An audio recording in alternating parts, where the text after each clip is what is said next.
आज हम पढ़ेंगे डीएनए फिंगरप्रिंटिंग। डीएनए फिंगरप्रिंटिंग से मतलब है कि हम जो ह्यूमन का जीनोम देख रहे थे और हमने उसको आइसोलेट किया था, उसके बाद मान लीजिए हम कहते हैं कि ये इंडिविजुअल ये पर्सन इस पर्सन से क्या है, डिफर है।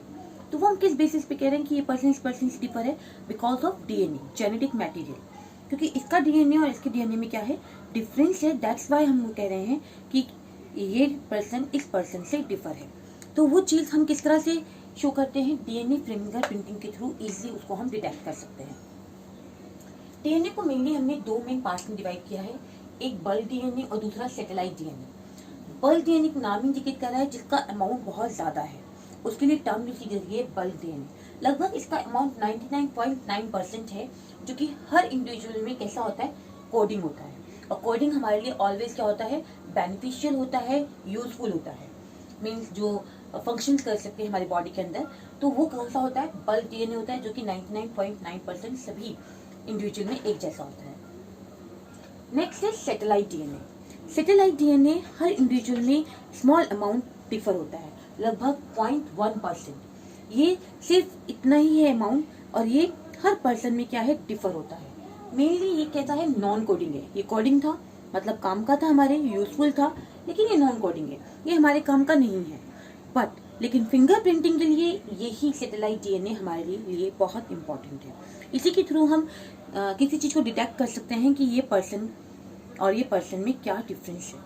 देखिए, सैटेलाइट डीएनए को मेनली दो पार्ट्स में फर्दर डिवाइड किया है, एक मिनी सैटेलाइट, एक माइक्रो सैटेलाइट। नाम इंडिकेट कर रही है मिनी, स्मॉल, माइक्रो उससे भी छोटी है। ठीक है, मिनी तो स्मॉल है ही ऑलरेडी, माइक्रो उससे भी छोटी। क्यों कहा मिनी एंड माइक्रो? मिनी इसलिए कहा क्योंकि ये 10 to 60 बेस पेयर की है, एंड माइक्रो जो है वो 1 to 8 बेस पेयर की है। और सबको पता है माइक्रो की यूनिट और छोटी होती है मिनी से, इसलिए मिनी का बेस पेयर ज्यादा है एंड माइक्रो का बेस पेयर कम है। क्यों डिवाइड किया हमने मिनी और माइक्रो में, वो देखिए। मेनली 3 रीजन है जिसकी वजह से हमने ये डिवाइड किया है मिनी और माइक्रो में। रिपीटिशन, हमने देखा ये 10 to 60 जो बेस पेयर है, इसकी रिपीट कॉपीज वहां प्रेजेंट है। रिपीट कॉपीज मतलब हो सकता है 10 टाइम्स प्रेजेंट है, हो सकता है 40 टाइम प्रेजेंट है, सेम यहाँ पर। तो उनका नंबर क्या कर रहा है, मिनी का और माइक्रो का हर इंडिविजुअल में डिफरेंट होगा, इसलिए कहा repetition. Copy number. Ratio, ratio का मतलब है ए, टी एंड जी सी। सबको पता है ए हमेशा टी के साथ बाइंड करता है और जी हमेशा सी के साथ बाइंड करता है। तो रेशियो जो है ए टी की और जी सी की, इनके अंदर क्या होगी, डिफरेंट हो सकती है। लेंथ, थर्ड लेंथ हो सकता है, इसकी लेंथ ज्यादा हो सकता है इसकी लेंथ ज्यादा हो। तो इस बेसिस पर हमने इसको मेनली दो पार्ट्स में डिवाइड किया है, mini and micro. Mainly mini satellite को हम बोलते हैं VNTRS, मतलब वेरिएबल नंबर टेंडर्स रिपीट्स। ये लगभग वेरिएबल नंबर, इसका नंबर क्या है, कम से कम बहुत बार अगेन एंड अगेन क्या हो रहा है, आता है। शॉर्ट टेंडर रिपीट्स, इसका कभी बहुत कम, शॉर्ट टेंडर रिपीट्स, इसलिए इसको नाम दिया है शॉर्ट टेंडर रिपीट्स। मेनली जो हम मेन बात कर रहे हैं वो है हमारा वेरिएबल नंबर टेंडर्स रिपीट्स। इसको फर्दर हमने दो पार्ट्स में डिवाइड किया है, क्योंकि यही मेन हमारे फिंगरप्रिंटिंग में हेल्प करेगा। कैसे हेल्प करेगा? Length and copy number. Her individual में VNTRS की जो लेंथ होती है सब में एक जैसी नहीं होती। जैसे मैंने यहाँ कहा 10 to 60 बेस पेयर, एक में 11 बेस पेयर हो, एक में 50 बेस पेयर हो, एक में 51 बेस पेयर हो। तो हर इंडिविजुअल में उसका जो नंबर है लेंथ का, वो क्या हो सकता है, डिफर हो सकता है। Same copy number.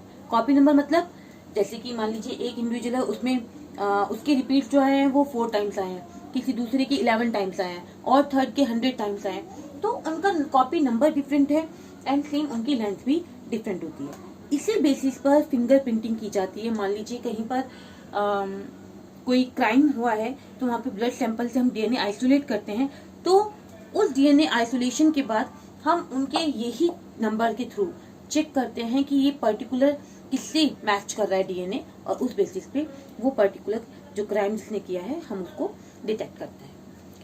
अब ये प्रोसेस की कैसे जाती है, उसी को हम बोलते हैं फिंगरप्रिंटिंग। देखिए, सबसे पहले हम वो ब्लड सैंपल क्या करेंगे, कलेक्ट करेंगे, आइसोलेशन करेंगे डीएनए का।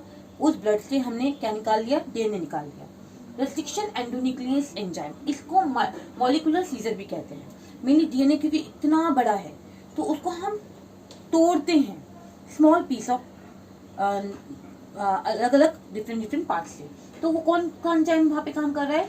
Restriction endonuclease. एंडो कहा गया है बीच में से, न्यूक्लियस मतलब जो न्यूक्लिक एसिड को तोड़ सके, और रेस्ट्रिक्शन मतलब एक पर्टिकुलर साइड से वो क्या करता है, उसको कट करता है। इसलिए इसका नाम दिया है मॉलिक्यूलर सीजर, कि ये कैंची की तरह काम कर रहा है। देन जेल लैक्टोफोरेसिस, मैंने आप लोगों को बताया था डीएनए को फिर हम क्या करते हैं, रन कराते हैं। उसके लिए जो हम अप्रेटस लेते हैं वो है जेल लैक्टोफोरेसिस। वहां पर एग्रोल जेल का यूज किया जाता है। छोटा जो साइज होगा वो नीचे और बड़ा जो साइज होगा वो ऊपर आ जाएगा। अब जब हम जेल लैक्टोफोरेसिस करा लेते हैं तब हम ट्रांसफर करते हैं नाइट्रोसेल्यूलोज या नाइलोन। एक पेपर होता है, मान लीजिए जेल लैक्टोफोरेसिस कराई आपने, ये आपका कोई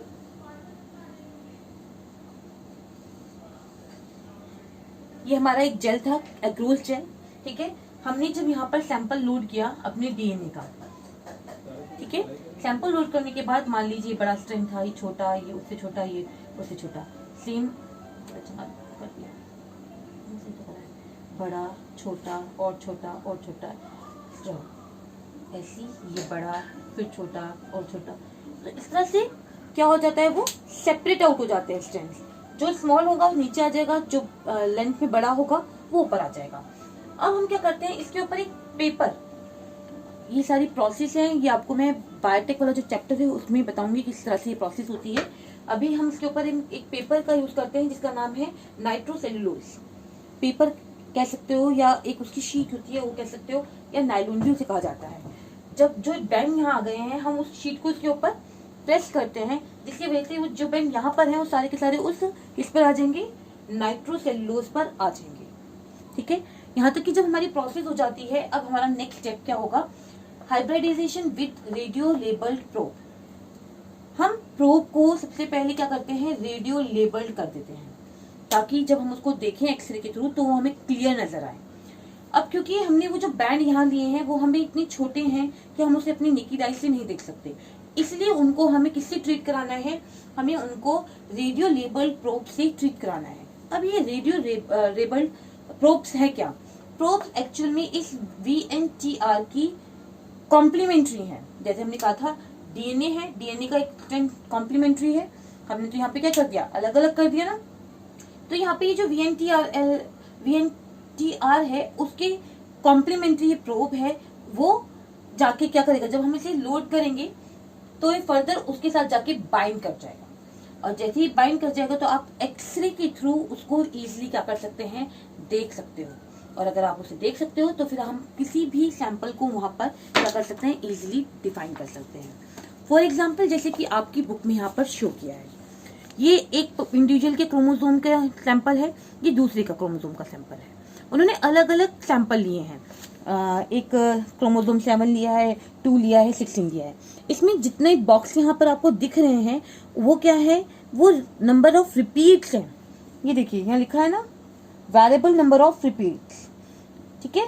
तो ये variable number of tender repeats हैं, तो वो उनका सेगमेंट है वो, ठीक है। तो ये हमने जेल लैक्टोफोरेसिस के थ्रू सबसे पहले उन्होंने क्या कराया था, सेपरेट आउट कराया। देन मान लीजिए ये एक जिस पर्सन को हमें चेक करना है कि किसका सैंपल हो सकता है, ठीक है। तो मान लीजिए ये क्राइम कर रहा हुआ है, वहां से हमने ब्लड सैंपल लिया, और ये फर्दर हमारे वो सैंपल्स हैं जो हमने चेक करने हैं कि हो सकता है ये इसका हो और हो सकता है नहीं भी हो।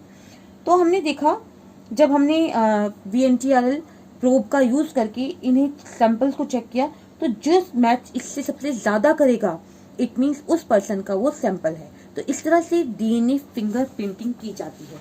इन शॉर्ट में एक बार मैं आप लोगों को और बता दे रही हूँ, डीएनए को हमने सबसे पहले 2 पार्ट्स में डिवाइड किया, एक बल्क और एक सैटेलाइट। बल्क मतलब जो लार्ज अमाउंट शो करे, सैटेलाइट मतलब जिसका अमाउंट बहुत कम है। जैसे बल्क का 99.9 जो हर इंडिविजुअल में एक जैसा है, कोडिंग है।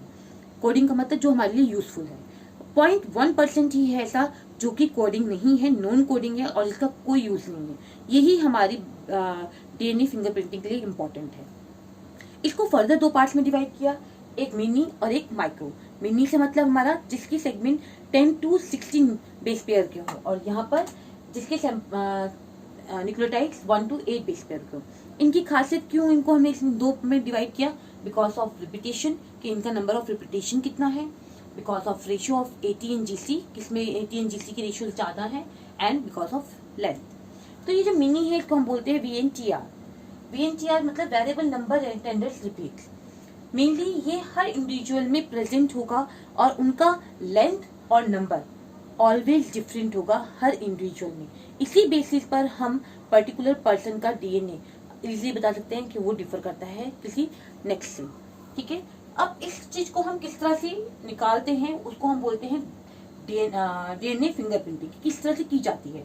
सैंपल लिया, DNA को आइसोलेट किया, देन उसको सीजर के थ्रू छोटे छोटे पार्ट्स में डिवाइड कर लिया, फिर जेल इलेक्ट्रोफोरेसिस के थ्रू उसको सेपरेट आउट कर लिए, जो कि मैंने आपको ये बताया है।